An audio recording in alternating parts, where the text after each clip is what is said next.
한국 딴 따라 문화가 뭐 대단한 거라고. 끝까지 한국은 안 된다던 미국이 결국 자리를 내주었습니다. 이 일이 가능했던 건 미국 커뮤니티에 올라온 글 때문이었습니다. 미국 고위급 간부가 호소하는 마음으로 쓴 글이 미 전역을 울렸는데요. 도대체 무슨 일인지 바로 알아보겠습니다. 워싱턴 DC 연방청사 12층 회의실이었습니다. 오전 9시 정각 문화체육부 고위급 정책회의가 시작됐어요. 저는 마크 윌슨 문화정책 담당 부차관보로서 15년째 이 자리를 지키고 있었죠. 그날따라 회의실 분위기가 예사롭지 않았습니다. 국장급 이상만 참석하는 비공개 회의였거든요. 창밖으로는 포토맥 강이 흘러가고 있었지만 회의실 안의 공기는 무겁기만 했어요. 제임스 국장이 두꺼운 보고서 뭉치를 탁 하고 테이블에 내려놓으며 입을 열었습니다. 최근 미국 내 아이들이 손흥민과 케이팝에 열광하고 있습니다. 하지만 이런 현상은 단순한 유행에 불과합니다. 우리 전통 스포츠와 문화 산업이 위협받을 정도는 아니죠. 그의 말투에서 안일함이 묻어났어요. 저는 속으로 고개를 저었습니다. 과연 그럴까 싶었거든요. 제가 집에서 본 아이들의 모습과는 너무 달랐어요. 사라 부국장이 안경을 고쳤으며 덧붙였습니다. 아이들이 한국 문화에 물들지 않도록 조심해야 합니다. 지나친 몰입은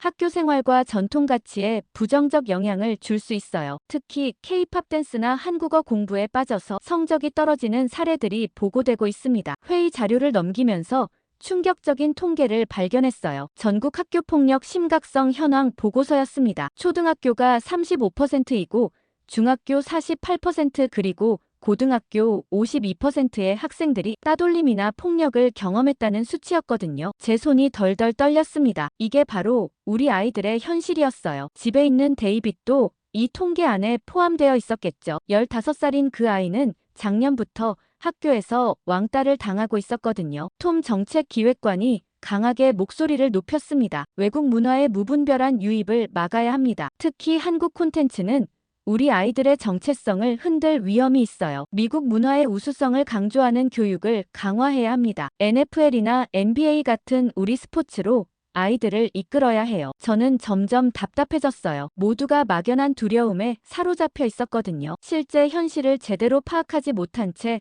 추측만 하고 있었습니다. 그런데 이상했어요. 왜 한국 문화만 이렇게 경계하는 걸까요? 일본 애니메이션이나 유럽 축구에 대해서는 별다른 우려를 표하지 않으면서 말이에요. 린다 교육정책관이 자료를 뒤적이며 말했습니다. 캘리포니아 일부 학교에서는 점심시간에 K-팝 댄스를 추는 아이들 때문에 소동이 벌어졌다고 합니다. 전통적인 놀이문화가 사라지고 있어요. 야구나 농구 대신 한국 드라마 이야기만 하는 아이들이 늘고 있다는 보고도 있습니다. 브라이언 차관이 심각한 표정으로 고개를 끄덕였어요. 문화는 국가의 정체성입니다. 우리 아이들이 외국 문화에 휩쓸려 미국적 가치를 잃어서는 안 되죠. 특히 한국처럼 집단주의적 문화는 개인의 자유와 창의성을 중시하는 우리 전통과 맞지 않습니다. 저는 속으로 생각했어요. 문화가 정말 위험할까? 아니면 아이들에게 희망을 줄 수도 있을까 하고 말이죠. 데이빗이 최근에 보여준 작은 변화들이 머릿속을 스쳐 지나갔습니다. 회의가 진행될수록 이상한 기분이 들었어요. 한국 문화를 마치 전염병처럼 취급하는 분위기였거든요. 과연 이게 맞는 걸까요? 정말 위험하기만 한 것일까요? 그때 학교 폭력 통계가 다시 눈에 들어왔습니다. 우리가 정말 걱정해야 할 건 외국 문화가 아니라 아이들이 겪고 있는 고통이 아닐까요? 브라이언 차관이 마무리 발언을 했어요. 우리는 미국 문화의 수호자입니다. 외국 문화의 침투를 막고 전통적 가치를 지켜야 해요. 한국 문화 확산 억제를 위한 구체적 방안을 다음 주 금요일까지 마련하시기 바랍니다. 학교 내 한국 콘텐츠 노출을 줄이고 미국 전통 스포츠와 문화 활동을 강화하는 프로그램을 검토해 주세요. 회의가 끝나고 엘리베이터를 타면서도 찜찜한 기분이 가시지 않았습니다. 과연 우리가 하려는 일이 옳은 걸까요? 집에 가면 우울한 아들을 만나야 한다는 생각에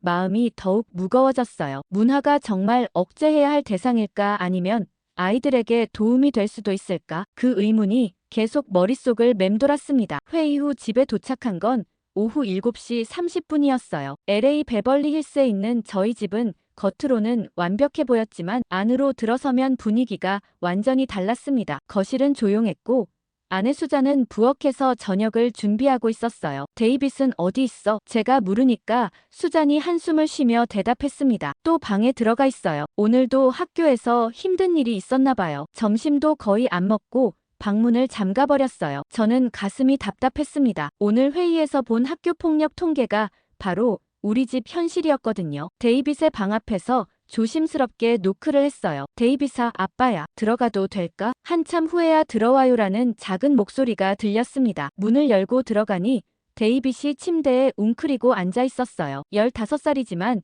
몸집이 작고 말랐던 그 아이는 더욱 작아 보였습니다. 얼굴은 창백했고 눈가에는 다크서클이 짙게 깔려 있었어요. 오늘 학교는 어땠어? 제가 물으니까 데이빗이 고개를 떨구며 대답했습니다. 그냥 똑같았어요. 제이크랑 브래든이 또 괴롭혔어요. 체육 시간에 일부러 공을 3개 던져서 맞췄어요. 선생님은 실수라고 했지만 제가 알잖아요. 일부러 한 거라는 걸요. 제 마음이 찢어지는 것 같았습니다. 작년 가을부터 시작된 일이었어요. 데이빗이 수학에서 좋은 성적을 받자 아이들이 너드라고 놀리기 시작했거든요. 거기에 몸집이 작고 운동을 못한다는 이유로 본격적인 따돌림이 시작됐습니다. 선생님들한테 얘기해봤어? 저는 간절한 마음으로 물었어요. 하지만 데이빗의 대답은 절망적이었습니다. 말해봤자 소용없어요. 오히려 고자질쟁이라고 더 미워해요. 카일은 아빠가 학교 이사라서 선생님들도 함부로 못해요. 저만 더 힘들어질 뿐이에요. 그날 밤 수잔과 대화를 나눴어요. 이대로 두면 안 될 것 같아요. 데이빗이 점점 우울해지고 있어요. 학교도 바꿔보는 게 어떨까요? 수잔이 걱정스러운 표정으로 말했습니다. 하지만 전학을 간다고 해서 문제가 해결될까요? 오히려 새로운 환경에 적응하지 못할 수도 있어요. 저는 속으로 끙끙 앓았습니다. 오늘 회의에서는 한국 문화가 아이들에게 나쁜 영향을 준다고 했는데 정작 우리 아이는 미국 문화 안에서 고통받고 있었거든요. 이게 정말 아이러니하지 않나요? 다음 주 월요일이었어요. 데이빗이 학교에서 돌아온 모습을 보고 깜짝 놀랐습니다. 셔츠가 찢어져 있었고 무릎에는 상처가 나 있었어요. 무슨 일이야? 제가 다급하게 물으니까 데이빗이 울먹이며 대답했습니다. 점심시간에 카일이 제 가방을 빼앗아서 던졌어요. 가방을 주우려고 하니까 일부러 발로 차서 넘어졌어요. 다른 애들은 다 웃고 있었어요. 아무도 도와주지 않았어요. 그 순간 제 안에서 뭔가 폭발하는 것 같았어요. 당장 학교에 전화를 걸어서 교장 선생님과 면담을 요청했습니다. 하지만 결과는 실망스러웠어요. 교장은 아이들 사이의 일이라며 대수롭지 않게 여겼거든요. 카일의 부모는 학교 후원회 회장이었기 때문에 더욱 조심스러워하는 분위기였습니다. 그날 밤 데이빗의 방에서 이상한 소리가 났어요. 살짝 문을 열어보니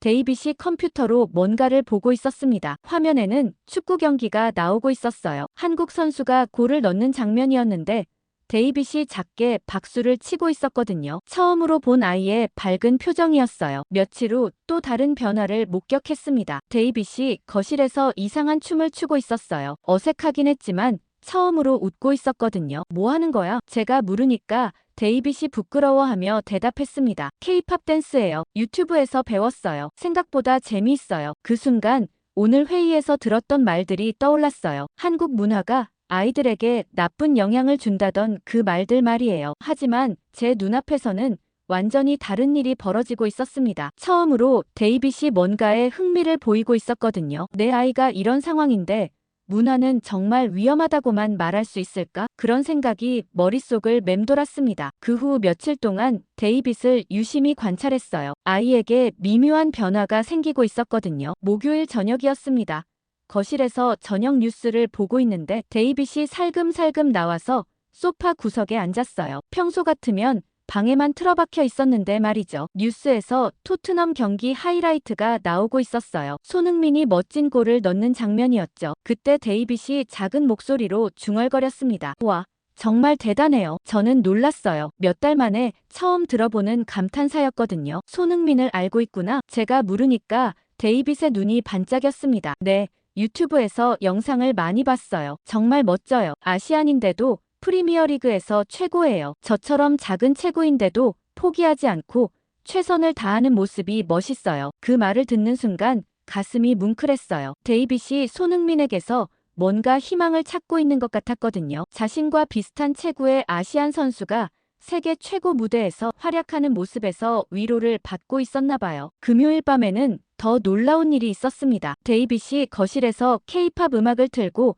춤을 추고 있었어요. BTS의 다이너마이트였죠. 처음에는 어설펐지만 점점 리듬을 타기 시작했습니다. 무엇보다 처음으로 밝게 웃고 있었어요. 재밌어 보이는데? 저는 조심스럽게 말했습니다. 데이빗이 얼굴을 붉히며 대답했어요. 네, 생각보다 재미있어요. 처음에는 이상하다고 생각했는데 자꾸 보니까 중독적이에요. 춤도 어렵지 않아서 따라 할 수 있어요. 수잔도 부엌에서 나와 데이빗의 모습을 지켜봤어요. 그녀의 눈에도 놀라움이 가득했습니다. 몇 달 만에 보는 데이빗의 웃는 모습이었거든요. 이상한 일이었어요. 회의에서는 한국 문화가 위험하다고 했는데 정작 우리 아이는 그 문화를 통해 활력을 되찾고 있었거든요. 토요일 아침에 더 큰 변화를 목격했습니다. 데이빗이 제게 다가와서 말했어요. 아빠, 한국어를 배우고 싶어요. 손흥민 인터뷰를 원어로 듣고 싶고 K-팝 가사도 이해하고 싶어요. 제가 깜짝 놀라 물었어요. 정말? 왜 갑자기? 데이빗이 진지한 표정으로 대답했습니다. 그냥 뭔가 희망적인 느낌이 들어요. 이 사람들은 포기하지 않고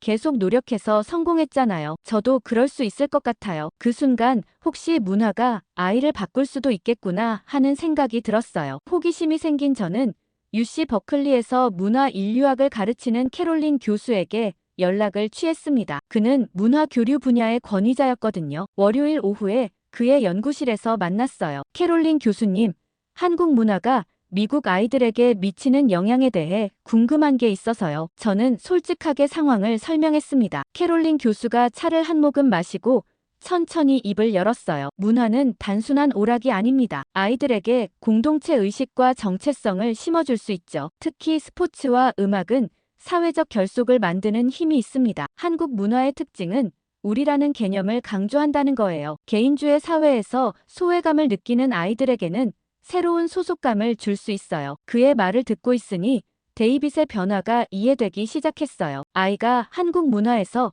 자신만의 위로와 희망을 찾고 있었던 거죠. 한국 아이들은 어떤가요? 제가 더 물었습니다. 한국 아이들은 문화로 하나 됩니다. 개인보다 공동체, 우리를 중시하는 정서를 강하게 갖습니다. 응원가와 집단 활동이 그 정서를 강화하죠. K-팝도 마찬가지예요. 팬들이 하나가 되어 응원하는 문화가 있어요. 이런 경험은 소속감과 연대감을 키워줍니다. 집에 돌아와서 데이빗을 다시 봤어요. 아이가 K-팝 댄스를 연습하는 모습이 전과는 달리 보였습니다. 단순히 춤을 추는 게 아니라 뭔가 새로운 자신을 찾아가는 과정 같았어요. 그날 밤 수잔과 이야기를 나눴습니다. 당신도 봤겠지만 데이빗이 많이 달라졌어요. 이게 단순한 유행이 아니라 사회적 힘이라는 뜻인가 봐요. 수잔이 고개를 끄덕였어요. 맞아요. 몇 달 만에 아이가 이렇게 밝아진 적이 없었어요. 뭔가 삶의 의미를 찾은 것 같아요. 그런데 회의에서는 이런 문화를 억제해야 한다고 하는데 저는 깊은 고민에 빠졌습니다. 정책 담당자로서는 부서 방침을 따라야 했지만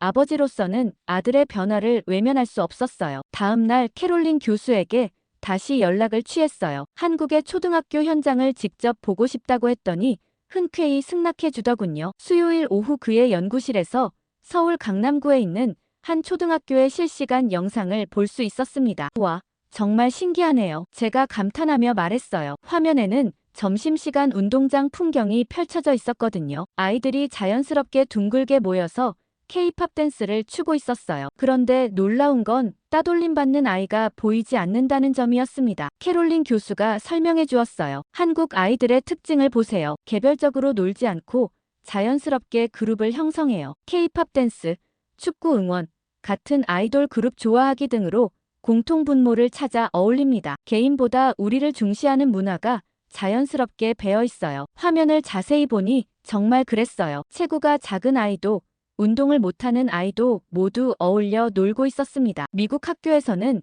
상상하기 힘든 광경이었어요. 이게 어떻게 가능한 거죠? 제가 궁금해서 물었습니다. 문화적 동질감 때문입니다. 같은 노래를 부르고 같은 춤을 추고 같은 선수를 응원하면서 자연스럽게 우리라는 의식이 생겨요. 개인의 차이보다는 공통점을 먼저 찾는 문화죠. 특히 응원 문화가 강해요. 축구 경기만 봐도 전 국민이 하나가 되어 응원하잖아요. 그 경험이 어릴 때부터 체화되는 겁니다. 캐롤린 교수가 다른 영상을 틀어주었어요. 한국의 한 중학교에서 체육대회 하는 장면이었습니다. 아이들이 학급별로 나뉘어 응원가를 부르고 있었는데 그 에너지가 대단했어요. 모든 아이가 참여하고 있었고 소외되는 아이가 보이지 않았습니다. 응원가와 집단 활동이 그 정서를 강화하죠. 개인의 능력보다는 함께 하는 것 자체에 의미를 둬요. 그래서 운동을 못해도 공부를 못해도 응원은 할 수 있거든요. 모든 아이가 기여할 수 있는 영역이 있는 거예요. 저는 점점 이해되기 시작했어요. 데이빗이 경험한 작은 변화와 캐롤린 교수의 연구를 연결해보니 명확해졌거든요. 아이가 한국 문화에서 찾은 건 단순한 재미가 아니라 소속감이었던 거죠. 그런데 이런 문화가 미국 아이들에게도 적용될 수 있을까요? 제가 의구심을 표했어요. 이미 적용되고 있어요. 캐롤린 교수가 미소를 지으며 말했습니다. 최근 LA의 한 고등학교에서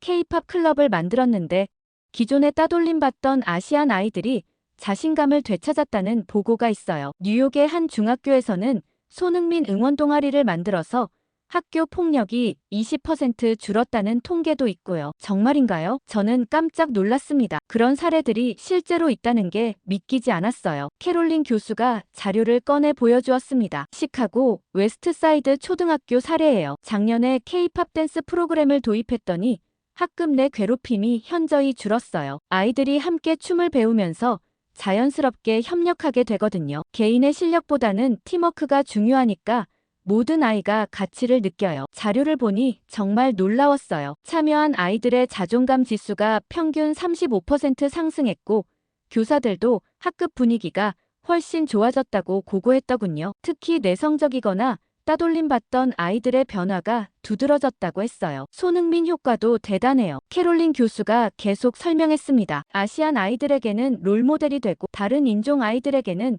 다양성을 인정하게 만들어요. 작은 책으로도 최고가 될 수 있다는 희망을 주거든요. 특히 학교에서 힘들어하는 아이들에게는 큰 위로가 되는 것 같아요. 그때 제 휴대폰이 울렸어요. 수잔에게서 온 문자였습니다. 데이빗이 오늘 처음으로 친구와 함께 집에 왔어요. K-팝 댄스를 가르쳐주고 있어요. 저는 깜짝 놀라 캐롤린 교수를 봤어요. 바로 그거예요. 캐롤린 교수가 환하게 웃으며 말했습니다. 문화는 다리 역할을 해요. 서로 다른 아이들을 연결시켜주죠. 공통의 관심사가 생기면 자연스럽게 소통하게 되거든요. 데이빗 군이 바로 그런 경험을 하고 있는 거예요. 집으로 돌아가는 길에 계속 생각했어요. 이게 단순한 유행이 아니라 사회적 힘이라는 뜻인가? 회의에서 우려했던 것들과는 완전히 다른 현실이 펼쳐지고 있었거든요. 한국 문화가 아이들에게 해를 끼치는 게 아니라 오히려 치유하고 있었어요. 집에 도착하니 정말로 데이빗이 친구와 함께 있었습니다. 제임이라는 아이였는데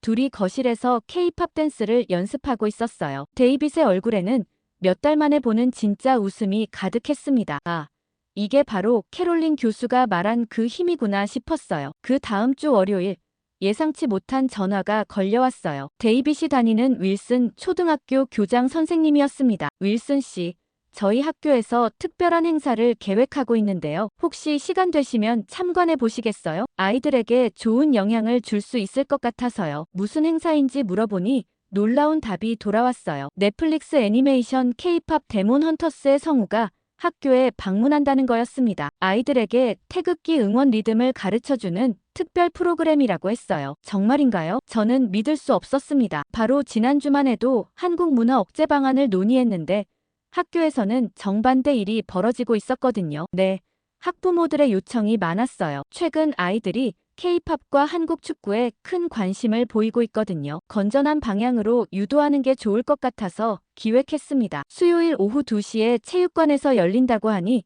꼭 오세요. 수잔에게 이 소식을 전하니 그녀도 깜짝 놀라더군요. 데이빗은 어떻게 반응할까요? 아이가 정말 좋아할 것 같아요. 요즘 매일 K-팝 댄스 연습하고 있잖아요. 수요일 당일 회사 일정을 조정하고 학교로 향했어요. 체육관에 들어서니 200여 명의 아이들이 모여 있었습니다. 분위기가 축제 같았어요. 아이들의 눈빛이 너무나 밝았거든요. 데이빗도 앞자리에 앉아서 기대감에 가득 찬 표정이었습니다. 성우분이 무대에 올라서자 아이들이 환호성을 질렀어요. 안녕하세요, 여러분. 한국 문화에 관심이 많다고 들었어요. 오늘은 특별히 태극기 응원과 손흥민 선수 응원 댄스를 배워보겠어요. 처음에는 태극기 응원 리듬부터 시작했어요. 대한민국 짝짝짝짝짝. 아이들이 함께 외치며 박수를 쳤습니다. 처음에는 어색해하던 아이들도 점점 리듬에 맞춰 움직이기 시작했어요. 신기한 건 평소 소극적이던 아이들도 적극적으로 참여하고 있다는 점이었습니다. 이번에는 K-팝 댄스를 배워볼게요. 성우분이 시범을 보이자 아이들이 따라했어요. 간단한 동작들이었지만 아이들은 금세 따라 배웠습니다. 데이빗도 옆 친구들과 함께 열심히 춤을 추고 있었어요. 그 모습을 보니 가슴이 뭉클했습니다. 몇 달 전만 해도 혼자 구석에 앉아있던 아이가 이렇게 밝게 웃으며 친구들과 어울리고 있다니요. 이게 바로 캐롤린 교수가 말한 문화의 힘이었어요. 가장 놀라운 순간은 그 다음이었습니다. 이제 모두 함께 해볼까요? 태극기 응원과 K-팝 댄스를 연결해서 해보겠어요. 체육관 전체가 하나가 되었어요. 200명의 아이들이 일제히 대한민국을 외치며 손뼉을 쳤고 이어서 K-팝 댄스를 췄습니다. 그 순간 저는 소름이 돋았어요. 이게 바로 집단의 힘, 하나가 되는 경험이었거든요. 평소 왕따를 당하던 아이도, 인기 있는 아이도, 운동 못하는 아이도 모두 함께 하고 있었어요. 그 누구도 소외되지 않았습니다. 모든 아이가 똑같이 중요한 존재였어요. 행사가 끝나고 데이빗에게 다가갔어요. 어땠어? 재밌었어? 데이빗의 대답은 예상을 뛰어넘었습니다. 아빠, 정말 신기했어요. 처음으로 제가 뭔가 잘할 수 있는 일을 찾은 것 같아요. 제이크랑 브래든도 저한테 댄스 가르쳐달라고 했어요. 믿을 수 없었어요. 몇 달 동안 데이빗을 괴롭혔던 그 아이들이 오히려 데이빗에게 도움을 요청했다는 거잖아요. 정말이야? 저는 확인차 물었어요. 네, 제가 유튜브로 미리 많이 연습해뒀거든요. 다른 아이들보다 훨씬 잘 춰서 다들 깜짝 놀랐어요. 처음으로 제가 인기 있는 기분이었어요. 그날 저녁집에서 데이빗의 변화를 더 자세히 볼 수 있었어요. 아이가 거실에서 오늘 배운 댄스를 다시 추고 있었는데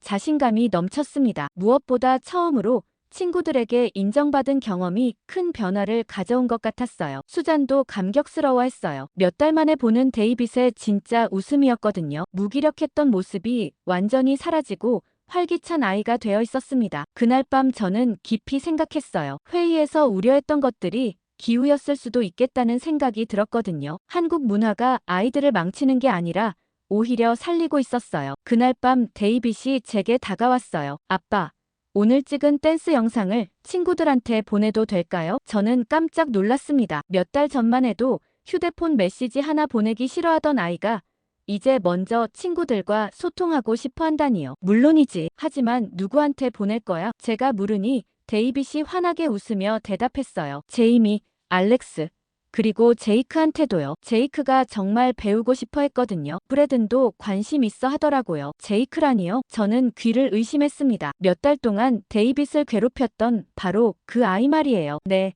오늘 체육관에서 제가 댄스 잘 추는 걸 보고는 완전히 달라졌어요. 저한테 어떻게 배웠냐고 물어보고 같이 연습하자고 하더라고요. 처음으로 저를 인정해준 것 같아요. 그날 밤 데이빗이 휴대폰으로 영상을 편집하는 모습을 지켜봤어요. 아이가 이렇게 적극적으로 뭔가를 하는 모습을 본 게 언제인지 기억도 안 났습니다. 영상에는 오늘 배운 태극기 응원과 K-팝 댄스가 깔끔하게 담겨 있었어요. 목요일 아침, 데이빗이 학교 갈 준비를 하는 모습이 달랐어요. 평소 같으면 침울한 표정으로 억지로 나갔는데 그날은 일찍 일어나서 스스로 준비했습니다. 아빠, 오늘 점심시간에 친구들이랑 댄스 연습하기로 했어요. 제가 선생님 역할을 하게 됐어요. 선생님 역할이라니. 저는 흐뭇한 마음으로 아이를 보냈어요. 오후에 수잔에게서 전화가 왔습니다. 여보, 큰일 났어요. 무슨 일이야? 저는 깜짝 놀라 물었어요. 좋은 의미로 큰일이에요. 데이빗 학교에서 연락 왔는데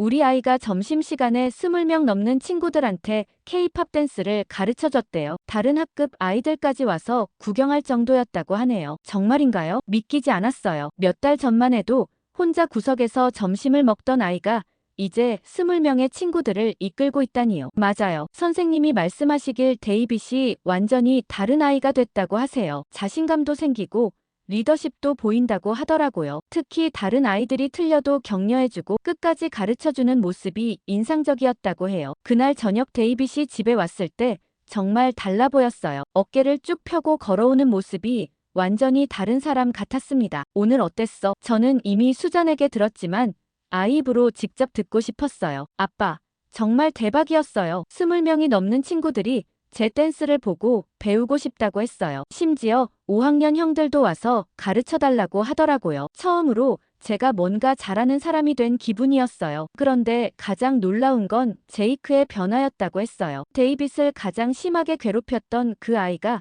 이제 데이빗의 가장 열성적인 제자가 되었다는 거였어요. 제이크가 저한테 미안하다고 했어요. 그동안 괴롭혀서 정말 죄송하다고, 이제 친구가 되고 싶다고 하더라고요. 저는 괜찮다고 했어요. 오히려 고맙다고 했죠. 그 말을 듣는 순간 저는 울컥했어요. 몇 달 동안 아이를 괴롭혔던 가해자가 이제 친구가 되었다니, 이게 바로 문화의 힘이었어요. 경쟁과 갈등을 협력과 우정으로 바꿔놓은 거죠. 금요일에는 더 놀라운 소식이 있었어요. 데이빗의 담임 선생님인 존슨 선생님이 직접 전화를 주셨거든요. 윌슨 씨, 데이빗의 변화가 정말 놀랍습니다. 학급 분위기도 완전히 달라졌어요. 아이들이 서로 도우려고 하고 괴롭힘도 사라졌어요. 데이빗이 중심이 되어서 긍정적인 에너지를 퍼뜨리고 있어요. 정말 감사해요. 저는 속으로 확신했어요. 문화가 아이를 회복시키고 있다고 말이에요. 주말에 데이빗과 함께 산책을 나갔습니다. 아이의 걸음걸이부터 달랐어요. 자신감에 넘쳐 보였거든요. 아빠,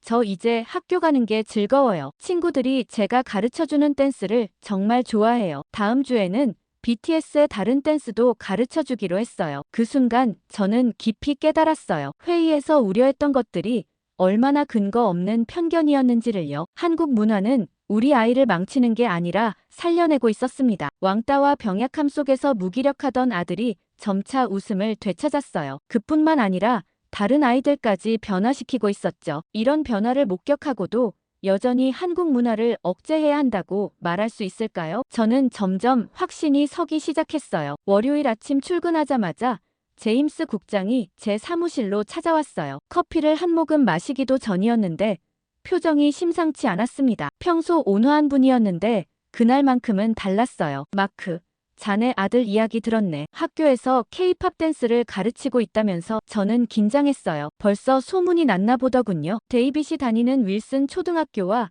우리 부서 사이에 무슨 연결고리가 있었나 싶었거든요. 네. 그런데 왜요? 아이가 많이 밝아져서 다행이라고 생각하는데요. 제임스가 의자에 깊숙이 몸을 기대며 심각한 표정으로 말했어요. 자네도 우리 부서에서 한국 문화 억제 정책을 담당하고 있지 않나. 그런데 자네 아들이 정반대 행동을 하고 있으니 문제가 되는 거야. 다른 직원들도 이상하게 생각하고 있어. 특히 톰이 많이 의아해하더군. 저는 당황했지만 최대한 차분하게 대답했어요. 개인적인 일과 업무는 별개 아닌가요? 아이가 건전한 취미 활동을 하는 것뿐인데요. 더구나 실제로 좋은 변화를 보이고 있어서요. 건전한 취미 활동. 제임스가 콧방귀를 뀌며 자료 파일을 탁 내려놓았어요. 자네도 지난 회의에 참석했잖아. 우리가 왜 한국 문화 확산을 우려하는지 알고 있을 텐데. 미국 아이들의 정체성 혼란, 전통 문화 소외 현상, 이런 문제들 말이야. 그런데 자네 아들이 선두에 서서 확산시키고 있다니까. 화요일에는 사라 부국장이 저를 불러들였습니다. 그녀의 사무실은 늘 깔끔하게 정리되어 있었는데 그날은 제 관련 자료들이 책상 위에 쌓여 있었어요. 마크,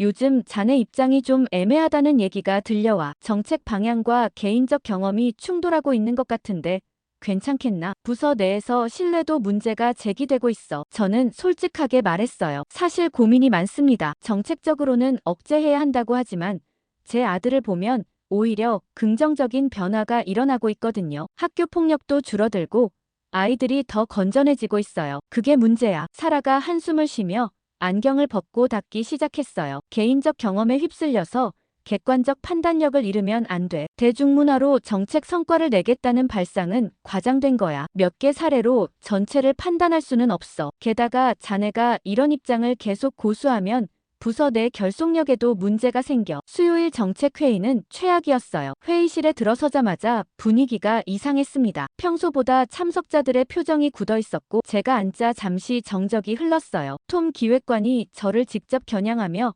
공격적으로 나왔습니다. 마크 부차관 보니 최근 입장이 좀 흔들리고 계시는 것 같은데요. 혹시 개인적인 일 때문에 정책 판단에 영향을 받고 계신 건 아닌가요? 부서 전체가 한 방향으로 가고 있는데 혼자만 다른 길을 가시면 곤란하죠. 저는 깊게 숨을 쉬고 준비해온 답변을 했어요. 개인적 경험도 중요한 데이터라고 생각합니다. 실제로 한국 문화가 아이들에게 긍정적 영향을 미치는 사례를 목격했거든요. 정책은 현실에 기반해야 하는 거 아닌가요? 브라이언 차관이 날카롭게 반박했습니다. 사례 몇 개로 정책을 바꿀 수는 없어. 우리는 국가 전체를 생각해야 해. 감정적 판단보다는 객관적 데이터에 근거해야 하는 거 아닌가. 자네 아들 하나 때문에 전체 정책 방향을 바꿀 수는 없다고. 그 말에 제 속이 끓어올랐어요. 하지만 참고 준비해온 자료를 꺼냈습니다. 캐롤린 교수로부터 받은 연구 결과와 다른 학교들의 사례들이었거든요. 객관적 데이터를 말씀하신다면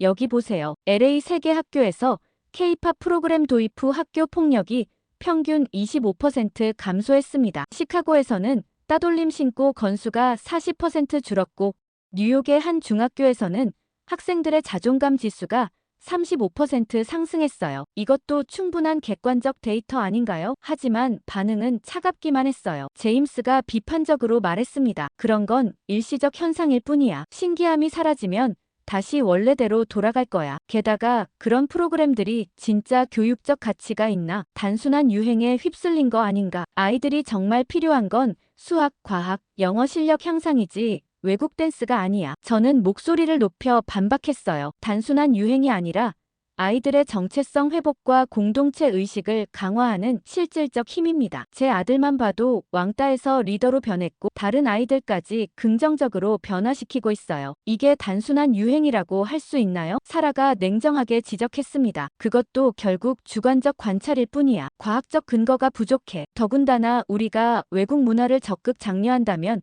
미국 문화 정체성은 어떻게 되는 거야? NFL, NBA, 야구.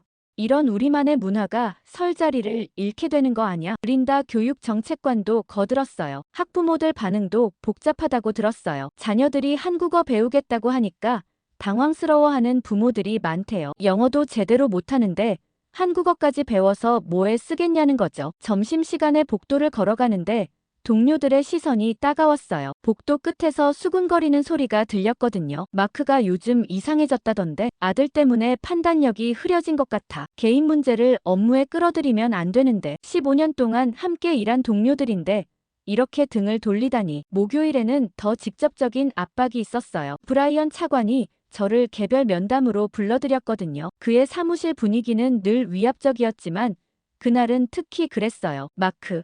자네 지금 위치가 애매하다는 걸 알고 있나? 부서 정책과 반대 방향으로 가고 있어. 이런 식으로 계속하면 다른 부서로 이동하는 것도 고려해야 할 수도 있어. 아니면 아예 강등 인사도 가능하고. 협박처럼 들렸어요. 하지만 저는 굽히지 않았습니다. 차관님, 저는 잘못된 정책을 옳다고 할 수는 없어요. 실제 현장에서는 완전히 다른 일이 벌어지고 있거든요. 우리가 억제하려는 그 문화가 오히려 아이들을 살리고 있어요. 브라이언의 표정이 굳어졌어요. 그런 식으로 나온다면 할 말 없지. 하지만 기억해둬. 정책 담당자로서의 책임을 져버리면 결국 자네만 손해야. 15년 경력이 하루아침에 물거품이 될 수도 있다는 걸 명심해. 그날 밤 집에서 데이빗의 밝은 모습을 보며 다시 한번 확신했어요. 부서의 반발이 아무리 거세도 저는 옳은 길을 가고 있다고 말이에요. 그런데 금요일 저녁 예상치 못한 전화가 걸려왔어요. 수잔이 흥분한 목소리로 말했습니다. 여보,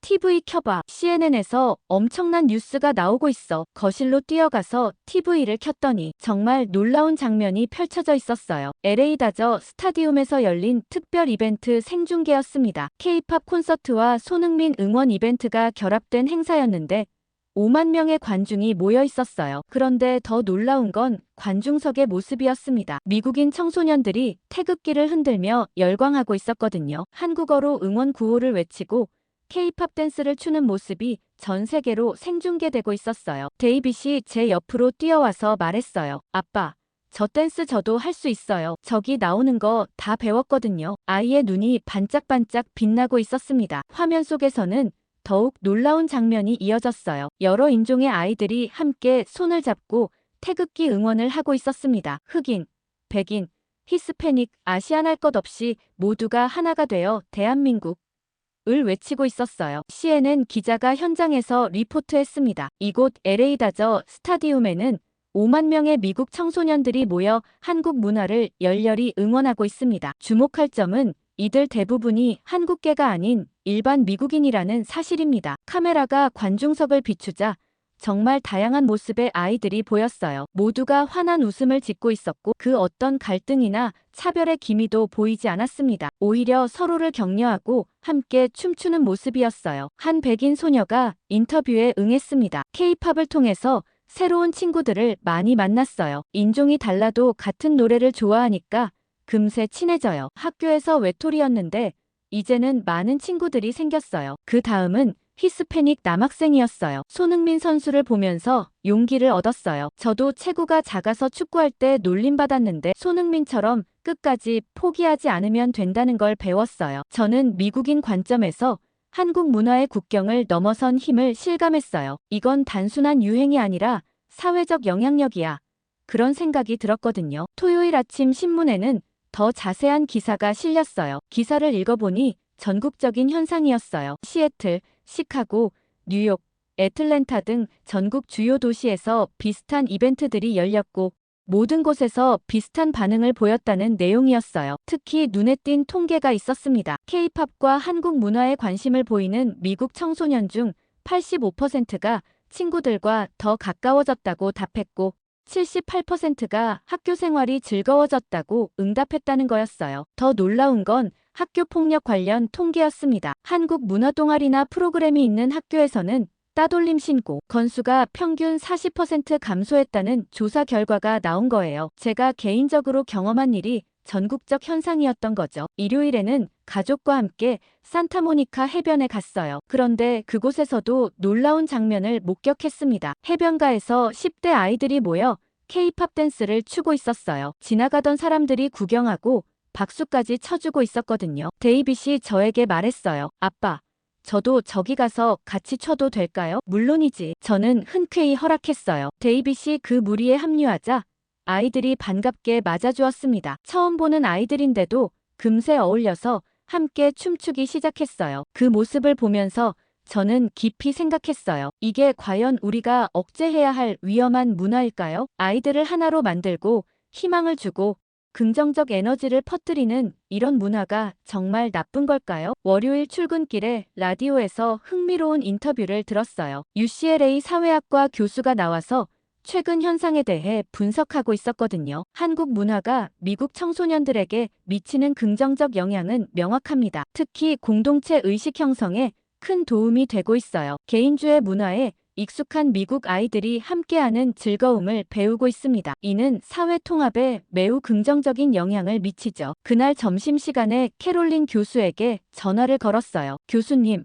최근 일들을 보셨죠? 정말 놀랍지 않나요? 캐롤린 교수의 목소리에서 흥분이 느껴졌어요. 마크 씨, 이제 의심할 여지가 없어요. 한국 문화는 미국 사회에 긍정적 변화를 가져오고 있어요. 개인주의 사회의 부작용인 소외감, 경쟁 위주의 문화를 완화시키고 있거든요. 아이들이 협력과 배려를 배우고 있어요. 그날 저녁 데이빗과 대화를 나눴어요. 요즘 학교는 어때? 정말 좋아요, 아빠. 이제 저를 괴롭히는 애들이 아무도 없어요. 오히려 다들 친하게 지내려고 해요. K-팝 댄스 동아리도 만들었는데 벌써 30명이나 가입했어요. 선생님들도 좋아하세요. 그 말을 들으니 확신이 섰어요. 이건 단순한 개인적 경험이 아니라 사회 전체의 변화였어요. 제가 부서에서 겪고 있는 반발이 얼마나 현실과 동떨어진 것인지 명확해졌습니다. 화요일 저녁 데이빗과 함께 집 근처 공원을 산책하고 있었어요. 요즘 아이와 이런 시간을 보내는 게 정말 소중했거든요. 몇 달 전만 해도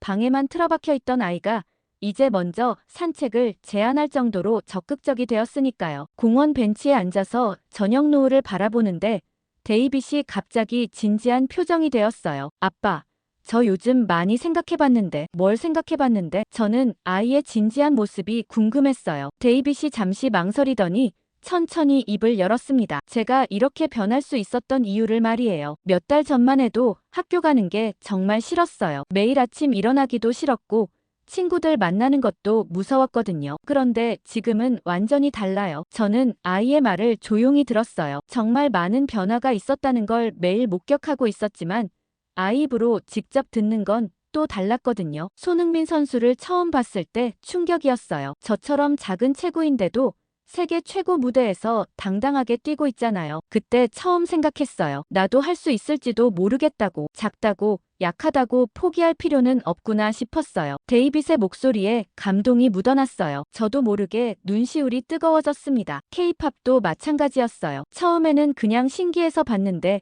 자꾸 보다 보니 뭔가 희망적인 느낌이 들었어요. 이 사람들도 처음에는 작은 나라에서 시작했는데 전 세계 사람들이 좋아하게 만들었잖아요. 노력하면 불가능한 게 없다는 걸 보여준 것 같아요. 그 순간 데이빗이 저를 똑바로 바라보며 말했어요. 아빠, 나도 손흥민처럼 되고 싶어요. 사람들에게 희망을 주고 싶어요. 제가 깜짝 놀라 물었어요. 축구 선수가 되고 싶다는 뜻이야? 아니에요. 데이빗이 고개를 저었습니다. 축구 선수가 아니라 손흥민 선수처럼 다른 사람들에게 용기를 주는 사람이 되고 싶어요. 제가 K-팝 댄스를 가르쳐 주니까 다른 친구들도 자신감을 얻잖아요. 그런 일을 더 많이 하고 싶어요. 그 말을 듣는 순간 가슴이 뭉클했어요. 몇 달 전만 해도 자신감 없어 하던 아이가 이제 다른 사람을 도우고 싶다고 하다니요. 정말 대단한 변화였어요. 어떤 식으로 하고 싶은데 저는 더 자세히 알고 싶었어요. 우선 학교에서 더 많은 친구들한테 댄스를 가르쳐 주고 싶어요. 특히 저처럼 소극적이거나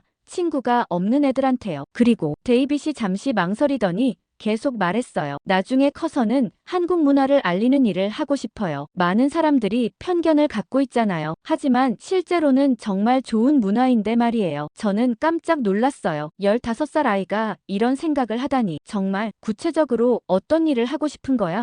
아직 정확히는 모르겠어요. 하지만 제가 경험한 변화를 다른 사람들도 경험할 수 있게 도와주고 싶어요. 한국 문화가 나쁜 게 아니라 오히려 사람들을 더 밝게 만들어준다는 걸 보여주고 싶거든요. 그때 데이빗이 더 진지한 표정이 되었어요. 아빠, 혹시 아빠 회사에서 한국 문화를 안 좋게 생각하고 있나요? 저는 당황했어요. 아이가 어떻게 알았을까요? 왜 그런 생각을 해? 요즘 아빠 표정이 좀 복잡해 보였어요. 그리고 엄마가 걱정하는 소리를 들었거든요. 아빠 회사 사람들이 뭔가 문제 삼고 있다고. 저는 한숨을 쉬었어요. 아이에게 솔직하게 말해야 할 것 같았거든요. 맞아. 우리 부서에서는 한국 문화가 미국 아이들에게 좋지 않은 영향을 준다고 생각하고 있어. 그래서 확산을 막으려고 하고 있지. 데이빗의 표정이 놀라움으로 변했어요. 정말요? 하지만 저는 오히려 더 좋아졌는데요. 친구들도 다 그렇고요. 왜 나쁘다고 생각하는 거예요? 그게 바로 문제야. 저는 깊게 숨을 쉬었어요. 사람들은 실제 현실을 보지 못하고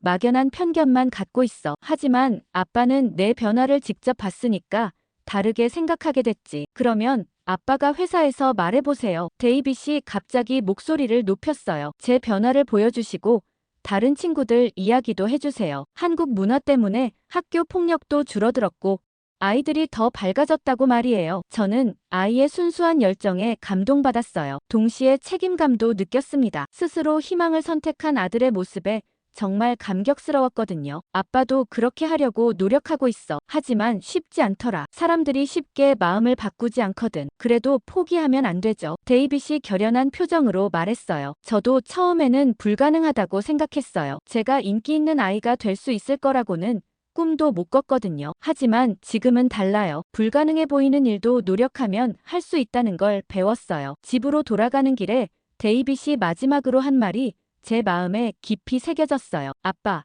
이 변화가 정책으로 이어질 수 있다면 정말 좋을 것 같아요. 저처럼 힘들어하는 다른 아이들도 도울 수 있잖아요. 그날 밤 잠자리에 들면서 저는 다시 한번 결심했어요. 아이가 보여준 용기와 희망을 헛되게 만들 수는 없다고 말이에요. 그날 밤 잠이 오지 않았어요. 데이빗의 말들이 계속 머릿속을 맴돌았거든요. 새벽 3시가 넘어서야 잠들었는데 6시에 일어나서 서재로 향했습니다. 책상 위에는 지난 몇 주 동안 모아둔 자료들이 쌓여 있었어요. 캐롤린 교수의 연구 논문, 각 학교의 사례 보고서, 그리고 제가 직접 목격한 데이빗의 변화 과정을 정리한 메모들까지. 커피를 한 잔 끓여놓고 차근차근 보고서를 다시 검토하기 시작했어요. 객관적인 데이터들을 다시 한번 정리해보자 싶었거든요. LA 지역 3개 학교의 통계가 명확했습니다. 한국 문화 프로그램 도입 후 학교 폭력 신고 건수가 25% 감소, 학생들의 자존감 지수 35% 상승,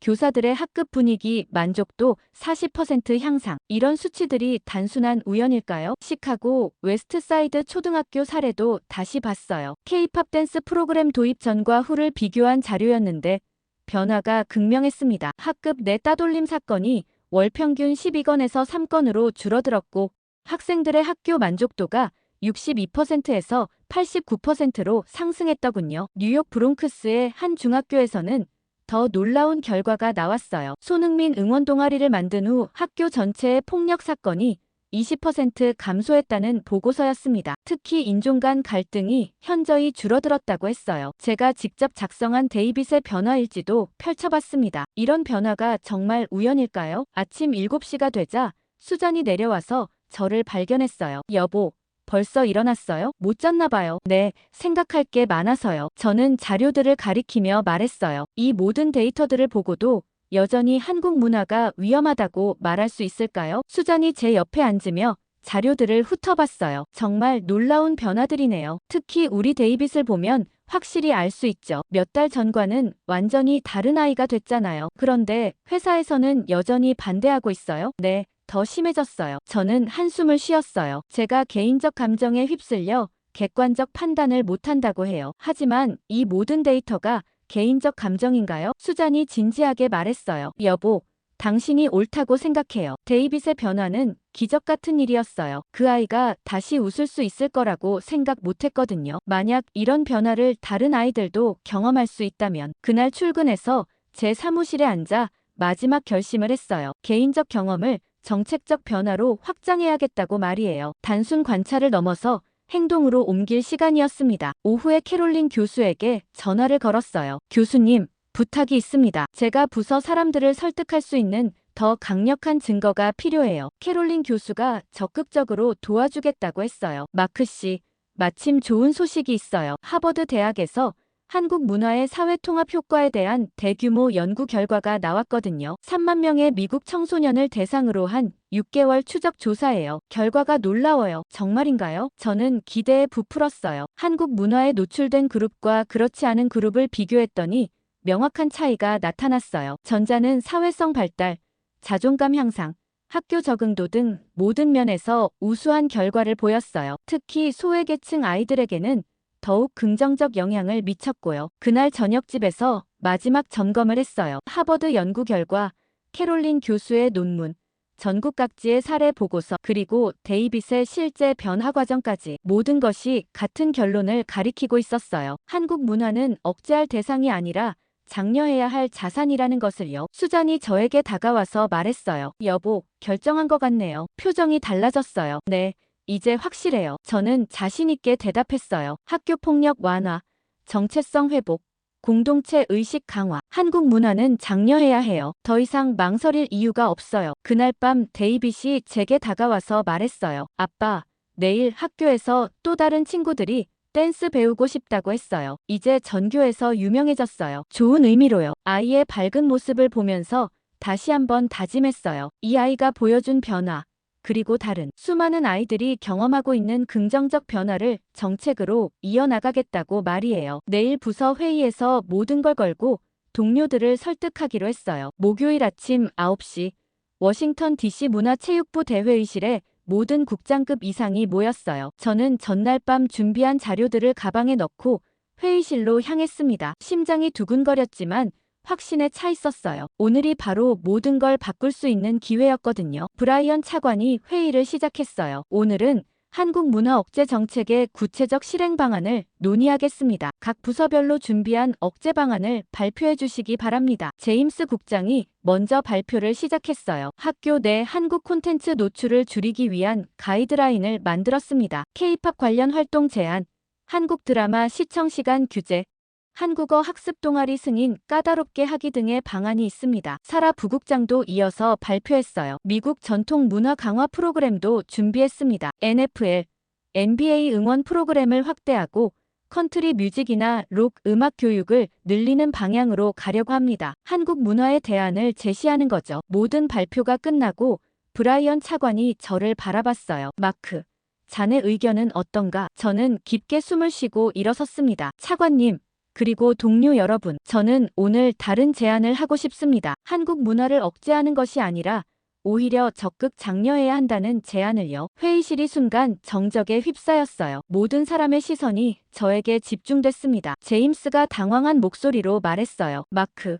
지금 뭔 소리를 하는 거야? 우리가 몇 주 동안 억제 방안을 논의했는데 갑자기 정반대 얘기를. 저는 차분하게 준비해온 자료를 꺼냈어요. 들어보시기 바랍니다. 우리가 억제하려는 그 문화가 실제로는 우리 아이들을 구하고 있습니다. 첫 번째 자료부터 보여드렸어요. 하버드 대학교의 최신 연구 결과였습니다. 3만 명의 미국 청소년을 대상으로 한 6개월 추적 조사에서 한국 문화에 노출된 그룹이 모든 면에서 우수한 결과를 보였습니다. 사회성 발달 28% 향상, 자존감 35% 증가, 학교 적응도 42% 개선되었어요. 톰 기획관이 비판적으로 말했어요. 그런 연구 결과가 신뢰할 만한 건가? 편향된 조사일 수도 있잖아. 하버드 대학교 사회과학연구소에서 실시한 공식 연구입니다. 저는 단호하게 대답했어요. 편향이 있을 수 없어요. 더욱이 우리나라 전역에서 비슷한 결과들이 나타나고 있습니다. 두 번째 자료를 펼쳤어요. LA, 시카고, 뉴욕 등 전국 주요 도시 15개 학교의 사례 분석이었습니다. 한국 문화 프로그램을 도입한 학교들에서 공통적으로 나타난 변화들이 정리되어 있었어요. 학교 폭력 평균 30% 감소, 학생 만족도 40% 상승, 인종 간 갈등 50% 줄어듦. 이런 통계들을 보고도 여전히 억제해야 한다고 말할 수 있나요? 사라가 반박했어요. 그렇다고 해도 미국 문화의 정체성은 어떻게 되는 거야? 우리 전통을 지켜야 하는 거 아니야? 저는 세 번째 자료를 보여주었어요. 실제로 한국 문화에 참여하는 아이들이 미국 문화에 대한 자부심도 더 높다는 조사 결과였거든요. 오히려 다양성을 인정하면서 자국 문화에 대한 이해도 깊어진다는 내용이었어요. 그리고 저는 가장 강력한 증거를 꺼냈습니다. 우리 아이들이 개인주의적 환경에서 고립되어 있습니다. 저는 목소리를 높였어요. 전국 학교 폭력 통계를 보세요. 초등학생 35%, 중학생 48%, 고등학생 52%가 따돌림을 경험하고 있어요. 이게 바로 우리의 현실입니다. 한국 문화와 스포츠, 음악을 통해서 이 아이들이 정체성을 회복할 수 있어요. 그리고 저는 개인적 경험을 이야기하기 시작했어요. 제 아들 데이빗의 이야기를요. 몇 달 전까지 왕따를 당하던 아이가 어떻게 변했는지, 한국 문화를 통해 어떤 희망을 찾았는지 생생하게 전달했습니다. 저희 아들은 3개월 전만 해도 학교 가기를 거부했습니다. 친구가 한 명도 없었고 매일 괴롭힘을 당했어요. 하지만 지금은 어떤가요? 20명이 넘는 친구들을 가르치는 리더가 되었어요. 자신감을 되찾았고 미래에 대한 꿈도 생겼습니다. 회의실의 분위기가 조금씩 바뀌기 시작했어요. 린다 교육정책관이 조심스럽게 말했습니다. 정말 그런 변화가 있었나요? 개인적 사례가 아니라 일반적 현상인가요? 그래서 이 자료들을 준비한 거예요. 저는 마지막 자료를 펼쳤습니다. 전국 47개 학교에서 보고된 유사한 사례들이었어요. 모든 곳에서 비슷한 긍정적 변화가 나타나고 있었거든요. 개인적 경험이 아니라 사회적 현상입니다. 한국 문화는 우리 아이들에게 희망과 소속감을 주고 있어요. 경쟁보다는 협력을, 개인주의보다는 공동체 의식을 가르치고 있습니다. 브라이언 차관이 심각한 표정으로 자료들을 검토했어요. 몇 분간의 침묵이 흘렀습니다. 다른 참석자들도 자료를 꼼꼼히 보고 있었어요. 마침내 브라이언이 입을 열었어요. 마크, 이 자료들이 정말 신뢰할 만한 거라면 우리가 지금까지 잘못 생각해왔을 수도 있겠군. 결국 정책은 통과되었어요. 한국 문화 억제가 아닌 건전한 방향으로의 장려 정책이 승인된 거였습니다. 학교 내 한국 문화 프로그램 확대, 교사 교육 지원, 그리고 글로벌 교류 프로그램까지 모든 것이 승인되었어요. 얼마 후 저는 워싱턴 DC 사무실에서 전국에서 올라온 보고서들을 검토하고 있었습니다. 책상 위에는 두꺼운 파일들이 쌓여 있었는데 모두 한국 문화 프로그램 시행 결과에 관한 것들이었어요. 첫 번째 보고서는 캘리포니아에서 온 것이었습니다. LA 지역 25개 초등학교에서 K-팝 댄스 프로그램을 도입한 결과 학교 폭력 신고 건수가 평균 45% 감소했다는 내용이었어요. 더 놀라운 건 학생들의 학교 만족도가 78%에서 92%로 상승했다는 통계였습니다. 뉴욕에서 온 두 번째 보고서도 비슷했어요. 브롱크스와 퀸즈 지역 중학교들에서 손흥민 응원 동아리와 태극기 응원 프로그램을 실시한 결과 인종 간 갈등이 60% 감소했다고 했습니다. 특히 아시안 학생들에 대한 괴롭힘이 거의 사라졌다는 보고가 인상적이었어요. 시카고 보고서에는 더욱 구체적인 사례들이 담겨 있었어요. 웨스트사이드 지역의 한 고등학교에서는 K-팝 동아리를 중심으로 다양한 인종의 학생들이 하나가 되어 학교 축제를 성공적으로 개최했다고 했습니다. 흑인, 히스패닉, 백인 학생들이 함께 한국 전통 의상을 입고 K-팝 댄스를 추는 모습이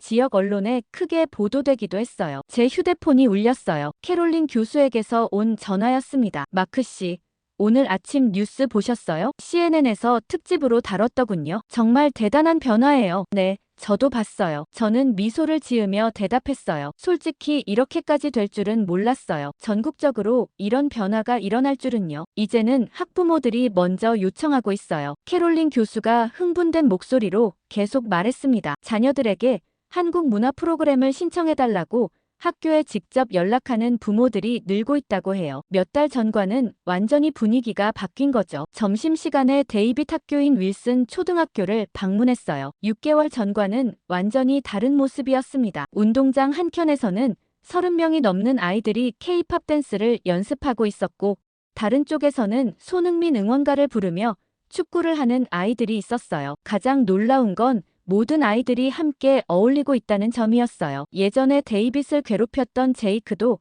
지금은 댄스 동아리의 부회장이 되어 있었거든요. 존슨 선생님이 저를 반갑게 맞아주셨어요. 윌슨 씨, 정말 감사해요. 데이빗 덕분에 우리 학교가 완전히 달라졌어요. 이제는 다른 학교에서도 벤치마킹하러 올 정도예요. 어떤 점이 가장 달라졌나요? 저는 궁금해서 물었어요. 아이들이 서로를 인정하기 시작했어요. 예전에는 잘하는 것 하나 때문에 질투하고 괴롭혔는데 이제는 각자의 특기를 인정하고 배우려고 해요. K-팝을 잘 추는 아이, 한국어를 잘하는 아이, 손흥민 응원을 잘하는 아이 등등 모두가 선생님이자 학생이 된 거죠. 그날 저녁 집에 돌아오니 데이빗이 거실에서 숙제를 하고 있었어요. 아이의 모습이 6개월 전과는 천지 차이였습니다. 자신감에 넘치는 표정, 밝은 에너지, 그리고 무엇보다 행복해 보이는 모습이었어요. 데이빗아, 요즘 학교는 어때? 저는 이미 답을 알고 있었지만 아이 입으로 직접 듣고 싶었어요. 정말 좋아요, 아빠. 데이빗이 환하게 웃으며 대답했어요. 이제 우리 학교에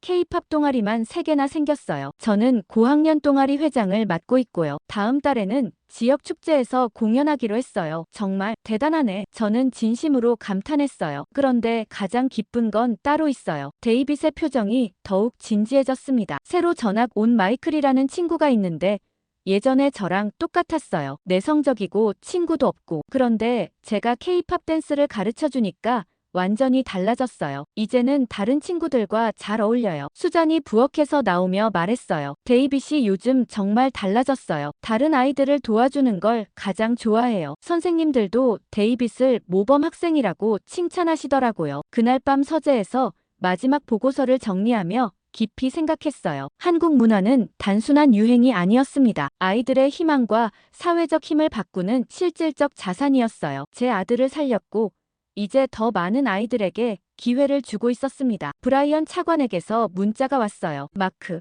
오늘 백악관에서 연락이 왔네. 우리 부서의 한국 문화 프로그램이 모범 사례로 선정되었다고 하네. 대통령도 관심을 보이고 있다고 해. 자네 덕분이야. 정말 고맙네. 창밖을 바라보니 워싱턴 DC의 야경이 아름답게 펼쳐져 있었어요. 6개월 전 이 자리에서 혼자 고민했던 기억이 생생했습니다. 그때는 확신이 서지 않았는데 이제는 명확했어요. 문화는 사람을 바꾸고 사회를 바꾸는 힘이 있다는 것을요. 제 휴대폰에 데이빗이 보낸 사진이 도착했어요. 오늘 학교 축제에서 찍은 단체 사진이었는데 10명이 넘는 아이들이 모두 태극기를 들고 환하게 웃고 있었습니다. 사진 밑에는 짧은 메시지가 있었어요. 아빠, 정말 고마워요. 아빠 덕분에 이 모든 게 가능했어요. 사랑해요.